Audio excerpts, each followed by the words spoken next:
Jimmy Schultz, welcome to the Clockwork Percussion Podcast. Thanks for having me. Of course. Glad to be here. Great. So the goal is just to get to know you better as a drummer. For our listeners, talking about what you're doing, whether it be playing in bands, recording, touring, lessons of any kind, kind of when you started. So that being said, please take it away. I've been playing drums since I was 16. I'm pretty old now. I'm 51, and so what's that? 36 years, something like that now. Amazing. And and just been playing ever since then, and striving to try to be the rock star that never became. But well, you rip, man. Thanks. But I've had some some really good good.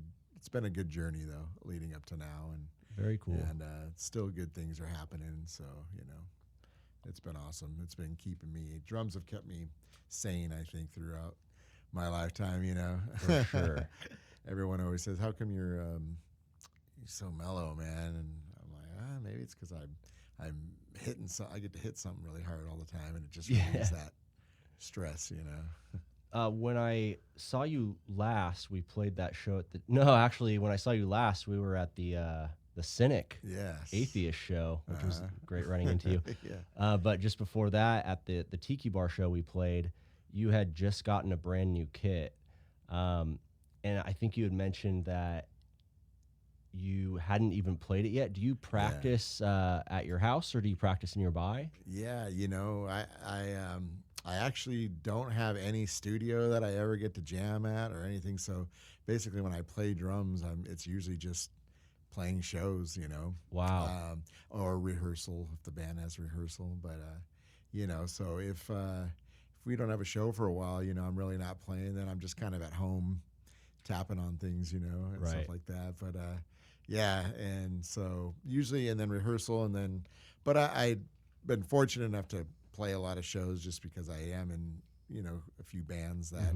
play often, and so I'm at least get to jam a lot, which is still good. But I wish I had a place. You can't play. I live in an apartment, so I can't play my drums in my apartment, and so I'd have to rent a studio, hourly to jam. But I'm very mental with drumming though too, so it's like I listen to music a lot, and when I'm listening to songs and listening to the drum parts, I'm kind of playing them in my head, and I'm picturing what's going on, and it's almost like rehearsing without really rehearsing, physically. Yeah, you're always practicing in a way. Yeah, in a way. So, and it kind of helps because sometimes I've done projects where I've tracked drums for a band or whatever, and the first time I ever played their song was when I sat down and tracked the song. Wow. So super talented. But it's just all up in here, So right. It's just applying it from your head to your hands, and your feet. And, you have a lot of control of your limbs there. So what's the band rundown, Jimmy? Who do you play with? Okay, so there's Cerebellion, of course, who we played with you guys recently, and then I basically, other than that, I'm in tribute bands because I'm really trying to make a living with this. Amen. How original bands are more your creative outlets, and you're not really going to make a whole lot of money doing that unless something happens and you guys make it. But for sure. So I play in some tribute bands, and that helps pay the bills. And the main band that plays a lot, it's a Def Leppard tribute band called Pyromania, and so cool. We play all over we're actually flying out to New York on Friday. Wow. To play a show out there, and then coming back, and then next week we got some shows in local shows. We don't play a whole lot of local shows, but we're playing in Tustin, and then in Bakersfield, and then in Dana Point, right around here. So I got some good shows coming up with them. I play in, like you and I mentioned earlier, my son and I play in that King Diamond tribute band called King's Fate. Okay. So we do King Diamond stuff and some Merciful Fate stuff, but it's mostly King Diamond stuff. That's killer. And it's awesome to play shows with your son, so that's really cool. I bet that's really special. Yeah. And I've been a huge Mickey D fan, King Diamond's drummer since I was a teenager. So yeah, well, playing his stuff is just so fun. I love it. And he was Motorhead's main guy for a long time. He after King Diamond, he went to Motorhead. Now he's in the Scorpions. Right. And that's awesome. And then I play in a Led Zeppelin tribute called Zepidemic, and that's a pretty cool. Wow. Cool band to play with, and then there's some bands that we don't play as much. Like there's a band called Monsters of Rock, in which we're more of a cover band where we play like all the 70s, 80s, 90s arena rock music, and then the last one is I play in a 70s disco tribute band. We do all 70s disco. It's called the Disco Freaks. And like Bee Gees and stuff? Yeah, Bee Gees, all that stuff. Yeah. Damn. Yeah. Donna Summer, Diana Ross. Wow. KC and the Sunshine Band. That's probably, which is the most fun, do you think? That's one of the funnest, but just because it's so like dance music. Upbeat, and it's like we're dressed up we wear the fros and the 70s gear, but the funnest thing is actually just watching the crowd, because they're the ones out there just boogieing away. It's so funny.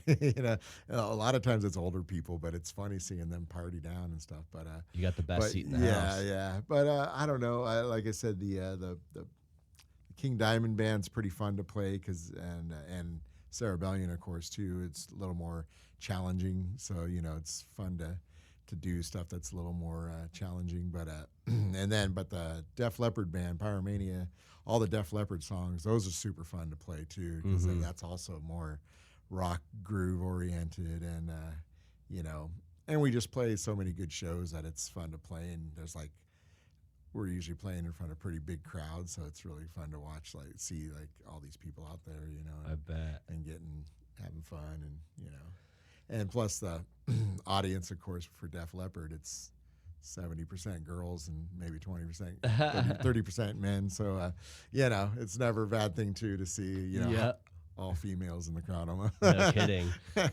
So Cerebellion then is probably like the heaviest band.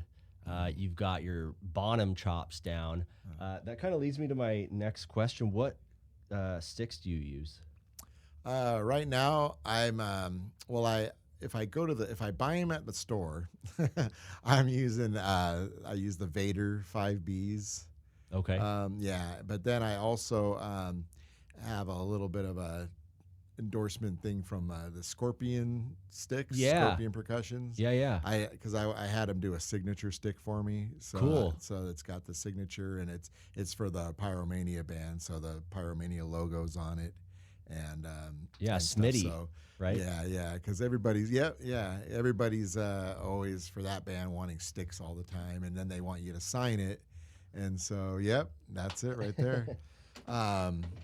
Always wanting you to sign them and everything too, so I just it'd be That's cool smart. to just have sticks that already have your autograph on it, and For sure. and it has the band name too, so they're like, cool, I have this stick that also shows who the band was and all that. So, but 5B though is my main as far as weight goes. You know, like a little bit of weight, but not too bad. I used to use, for the longest time, I was using those.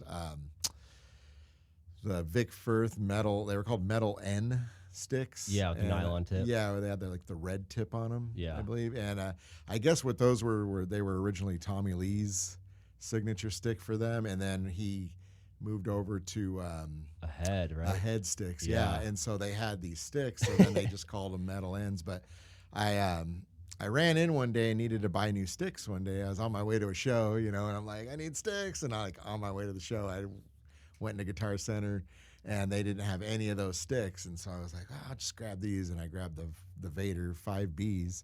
And they're a little light, not quite as heavy as the Metal Ends, and they're not quite as long. So, but I played them. I was like, wow, these actually feel like really, really good. You know, the Vader ones are. I mean, the metal ends were very a little bit heavier, so Yeah. they're great for like hard rock. You know, like the Tommy Lee stuff. You know, Yeah, but they're I 2B was diameter. I was going in and I was playing. You know, I was getting ready to play in a thrash band. You know, and all the time. So when I got a hold of these slightly lighter sticks, I was like, it felt like I had even more control and I could go a little faster, you know, For sure. while still maintaining a little bit of that power because they are still a little heavy, being the 5Bs. Yeah. But yeah. So That's awesome. yeah. So who's your favorite drummer of all time if you had to pick one? Oh man, it's one of those things where it comes in waves, you know. Almost like as I grew up, it's like that guy's my favorite, and then I got a little older, and then now this guy's my favorite, you know. Right. So, you know, just I could go through the favorites just because I don't really know if I have the one guy because there's so many guys that influence me different ways. But you know, if I have to say, like in my head when I think of when I first started playing drums, like people that I was, you know, kind of playing after, it would start off probably with old school hair metal band Striper. You know, their drummer Robert Sweet. He was like one of my beginning hero drummers when I first started. I just loved his playing style and everything. And, All right.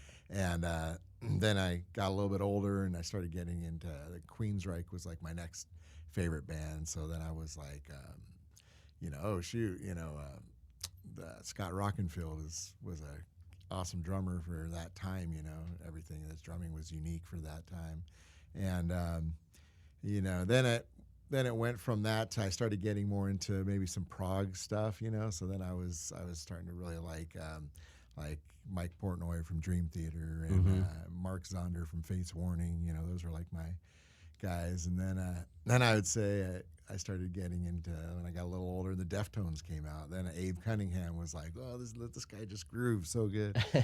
And but then and then Pantera I would say too. When Pantera came out, Vinnie Paul was like, yeah, big guy of mine that I was like loved the sound of his drums too and everything. Yeah. The way they mic'd all got the tones they did. Yeah, it's incredible. All his drums was and you know, back in the day I didn't realize how miking and triggering and everything all played a part. So I always thought that you just got to hit your drums super hard to sound like that. Yeah. So I was always trying to kill my drums in order to get that volume, and you know, it's so funny. But well, it's like in Walk during the build-up, like you feel like you're inside the toms, like you just hear the stick on the head like an inch away, you know. Better than when you're playing drums, you're like right there, you know. How did they do that? And then but yeah, then I started really getting into, you know, like I said, I got into, just kept getting into more and more drummers. Morgan Rose from Seven Dust, started really digging that. And then, I mean, there's so many. I mean, today's drummers, there's a Matt Garska, do you know? Yeah, from he's Animals killer. as Leaders. For you know, sure. like, I'm going to see them next week, actually. It's Animals as Leaders, Devin Townsend, and Dream Theater at the YouTube. Yeah. YouTube theater. I was talking to someone else a few days ago. They're going to that show. Yeah, so that's that whole show is just going to be like drum heaven. All three of those bands, you know, just got crazy drummers, so that's going to be awesome. But yeah, so you know, and the list goes on and on. But that to name some of the top, you know, ones that I you know, really dug, pretty much those ones. Absolutely. Yeah. So we touched on this kind of in the beginning, but you just got a brand new kit. So is that your dream kit? Well, I mean, it's awesome. I love it. I mean, I've still only played it one time. Really? Oh man. I'm still going to be breaking out with these shows that we're playing coming up here next week. I'll be using it when we fly to New York. I'm going to have a kit there for me. But these local shows coming up, I'll be using them the whole time. But I love Tama. That's been one of my favorite kits forever. I had a Tama Star Classic Maple before I got the kit that I've been playing for the last 10 years about, which is called Spawn drums. Oh, right. Yeah. And so, you know, it was one of those things where you have your drums, and you after you have them for so many years, you kind of get that itch, and you're like, I want to get a new drum kit, man. And you just kind of want to just get. I'm right there right now. And so that's why I went from my Tama to my Spawns, and I love Spawn. I got like an artist B, you know. What do you call it? Endorsement from them, you know. So it's kind of like half the cost, which was kind of cool. Nice. But you know, and I thought they were awesome. But I always kind of in the back of my head, I always still was like, man, but I still love Tama the best. I like them, you know, even more than the Spawns. So. You So know, it's what like, exactly did you get? Can you give us the yeah, full breakdown? so the new one, I got that itch again, so that's when I got this new kit, and so it's basically another Tama kit. It's called the Walnut Birch kit, Mm-hmm. and basically it replaces their Birch Babanga kit that they were making because Right. the Babanga wood is now Endangered, endangered. yeah. Yeah. So they're like they can't use that anymore. So they made the birch walnut to kind of substitute for it, and so it's basically a 10 inch, 12 inch, 16 inch toms, Nice. 22-inch kick. My previous kick before is probably that. Is that an 18 or 20? That's actually a 22. Is that a 22? Yeah, Okay. 22 by 16. Yeah, It's a yeah. little shorter. My So my last kit, my Spawn drums, when I got those, I wanted to do something different with them, so I ended up getting the really shallow toms. So they're only like the 10-inch was only like maybe 6 inches or something Wow. like that, you know, short. You know, Yeah. they were all like low, you know. And then instead of having a 16 floor, which is kind of the standard for me, I got a 14-inch tom, but then made the depth. It was like 14 by 16 or something like that. Yeah, so it was a little deeper. Yeah. And you know, so that was kind of cool. But now I went back to, you know, kind of more the standard toms, and so 22-inch kick. Yeah. And then my snare isn't part of the kit itself. It's not the wood. It's a Tama Starphonic brass snare. Brass. So yeah. I wanted to. Oh, I have a pearl free floating maple snare. Okay. And that's what I've been using for years, and so now that's kind of my backup. But I've always liked brass too, and I was thinking, you know, that was kind of another part of my itch of getting a new kit. So I ended up buying the snare. I got the snare probably about 6 months ago. Yeah, and then I got the kit just like a month ago. Yeah. So out of curiosity, you said for your flyout date you're using a kit there, but do you take your snare and your cymbals with you, or do you use? No. Yeah. I take just my sticks. I just take my sticks, and they basically, they have everything else there. They ask what you want, so Okay. you tell them, you know, I want a 10, 12, 16, 22, Mhm. and you can tell them. If you don't have that, this will be okay to use too, or whatever. You Back know, up. same thing with the pedals and the cymbals, Zildjian cymbals, or you know, if you have Sabian or whatever, you can use those too. You know, just don't give me the cheapy, you know, whatever. B8 bronze. Yeah. So what? And and then I just have with Pyromania, the Def Leppard tribute band. I also bring a bag of. I have to bring, because we also play with the tracks and everything. So I Okay. just bring, you know, my sampler and tracks and everything right like on. that with me, bag of cables, and you know, it's like, man, I remember, you know, being a drummer and just setting up your drums and playing. Now I'm a drummer plus I have all these wires. Stage producer. Yeah, man. You know, that's like another whole new setup I have to do every night that takes longer man. than actually even set. You know, you set up your kit, then you also got to now start plugging in everything. You know, so Are you getting an extra cut for that? No. But what's cool with the Pyromania band, I don't mind it though. It's fun. I have a trigger that I trigger my snare with. Okay. And in my trigger unit, there's we have two of the snares that are from the Def Leppard Pyromania album and the Def Leppard Hysteria album. I got those two snares plugged in there, and so whichever songs we play, I kind of bounce back and forth between those two snares. So I have them hybrid mic my snares, so they still mic my actual snare Yeah. to give you the punch and everything. Yeah. But then that's kind of, I have them put that on top of it so Mhm. that you hear it, and it's funny because when you hear it, you actually are like, wow, that's like the sound, the Def Leppard sound. You hear it For and authenticity. it's very, yeah. You're very like familiar with that sound. That's so it's awesome. funny. Yeah, it's pretty cool. What equipment do you use for triggering? Which brand? And Well, it's all Roland Okay. stuff. Yeah, yeah. So it's basically, and I just recently started using like that show that we played with you guys with Cerebellion and your band. I triggered my kick drum. I've been using that also lately because I've been, just you play so many clubs and the guys just tend to never get that kick drum sounding very good. So I'm Yeah. always like, mic the kick, but can't also, give us this. Let's hear some punch. Well, you definitely cut through. Yeah. When you guys played frickin' Roots, Bloody Yeah. Roots, man, Yeah, yeah. that was so awesome. Yeah, you could Yeah, that definitely was hear your fun. kick. Yeah. But yeah, and then it's a what is the unit? It's cool. It's this little Roland TM2, it's called. Okay. And you can put all kinds of samples down. It comes with a little chip that you can put in, download things on, and pop the chip in, and it holds. It's got a lot of memory, and then it's got already some preloaded drum stuff in there, all kinds of percussive things if you want to use them. But I mostly use it just for the backing tracks. So I basically use two. One is for the tracks for the songs, and then the other one is for the snare and the kick drum if I'm going to do that. I only trigger the kick drum if it's the metal stuff where I'm playing faster bass drums. Yeah. Yeah. Double pedal work. And Yeah, the Def Leppard stuff I don't ever use it for because that's just supposed to be more heavy kick.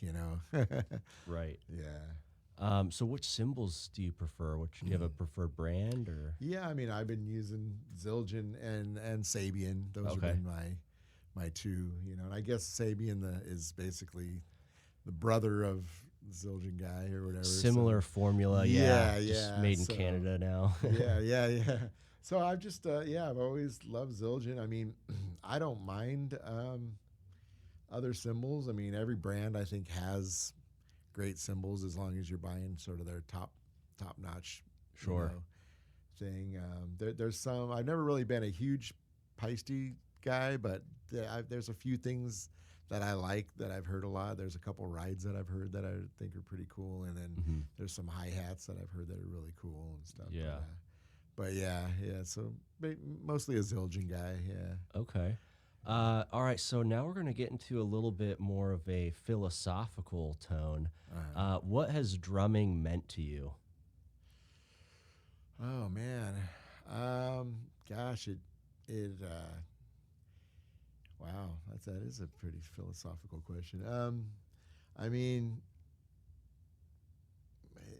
it's so much. I mean, drumming is like, to me, it's like kind of who I am, how I feel. Music has always just been like, you go to work every day, you come home to your family, you do things, and you get out and you play shows and you write music and you play, and it's just something that takes you away from the world and everything else that's, playing shows, flying out to New York, it's going to be this like couple days where I'm just like in this my own space, and I'm not really worrying about too much unless there's something bad back at home. But if everything's going cool, it's like You're Jimmy the drummer for a I weekend. can separate myself.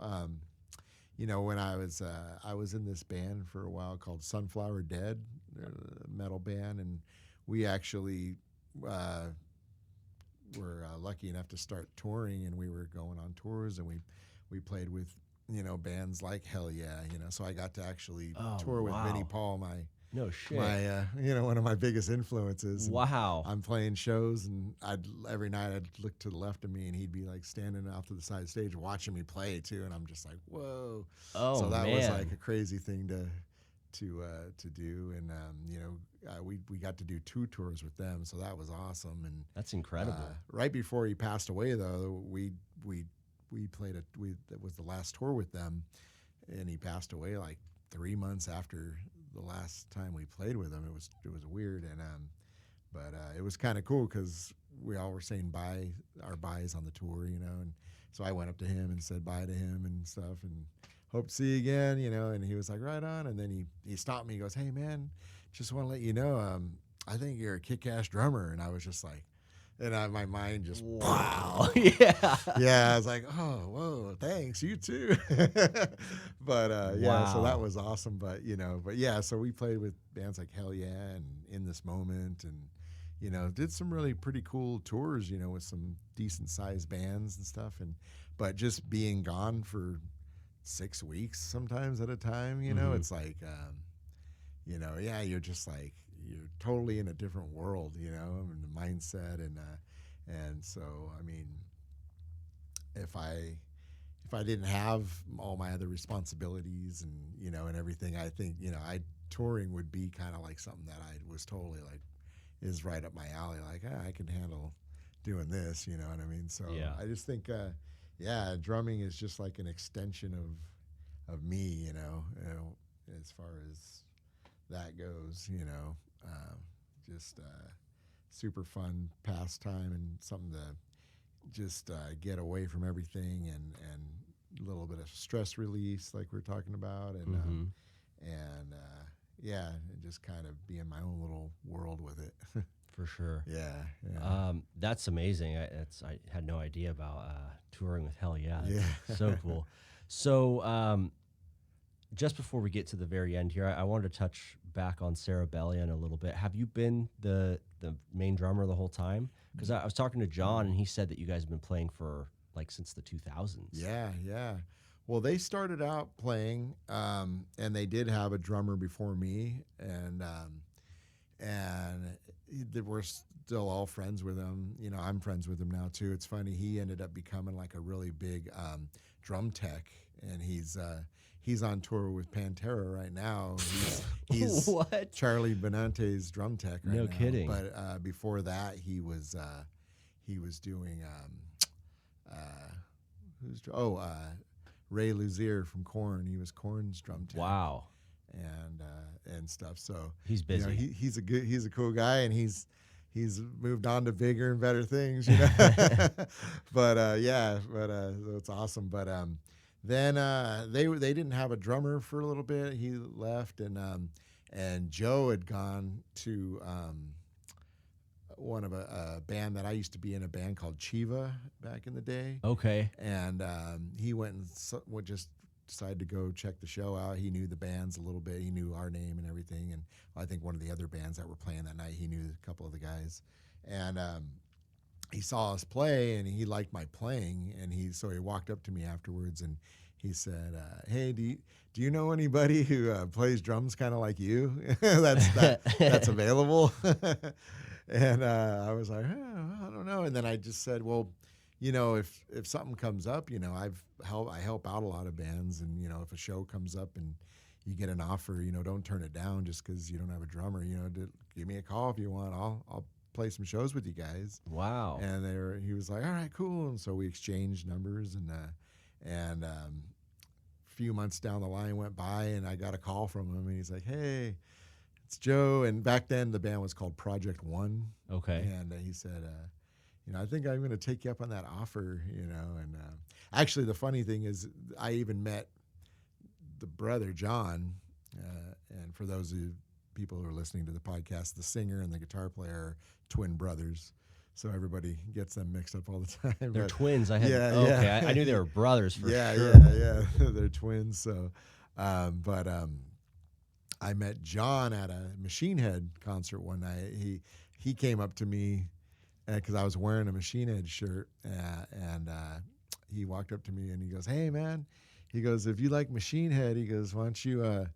And he handed me a flyer of their band playing, and he goes, "you might dig us, And so I was like, right on, and I actually went and went to that show, and saw him play, and so I actually had seen them play before I even met Joe, who then asked me to if I can play with them. So that How was pretty funny. funny. Yeah, and so then the funny thing about the whole thing is that I have supposed to have been the fill-in drummer until they get the drummer, and so I've been filling in for 16 years or so. Oh wow, yep.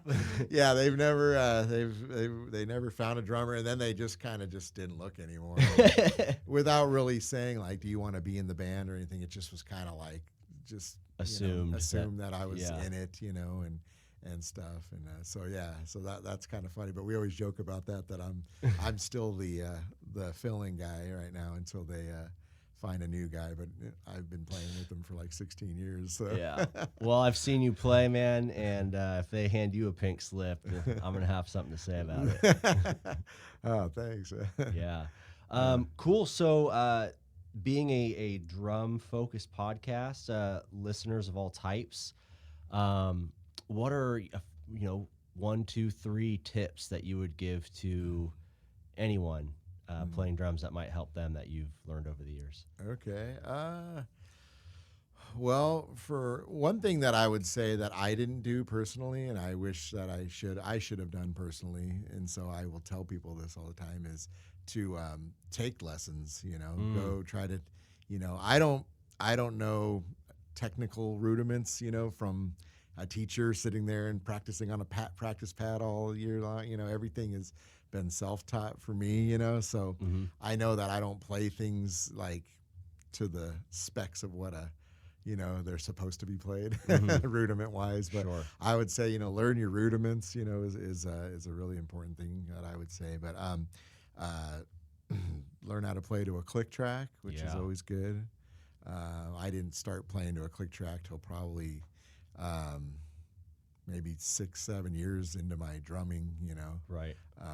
And stuff. And it was kind of weird at first, but I actually kind of enjoyed it. It was like a cool challenge, and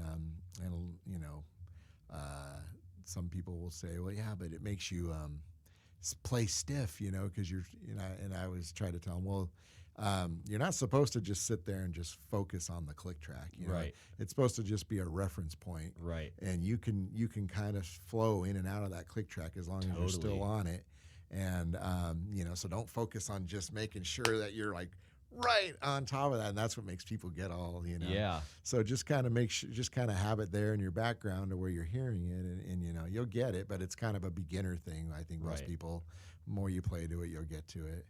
And then I would say play with a lot of people, play with as many bands and other musicians as you can, because everybody's gonna have different influences. And if you play in one band, if you're just stuck to that band, you're really only going to play what that band has, what all their influences are, and you know what I mean. And you play with some other guy, and he's got maybe some funk influence or something, and R&B, and then before you know it, you're kind of doing some really groovy, funky R&B stuff, and then then you're playing with a thrash guy, and now you're playing, getting your double bass chops up. And, you know what I mean?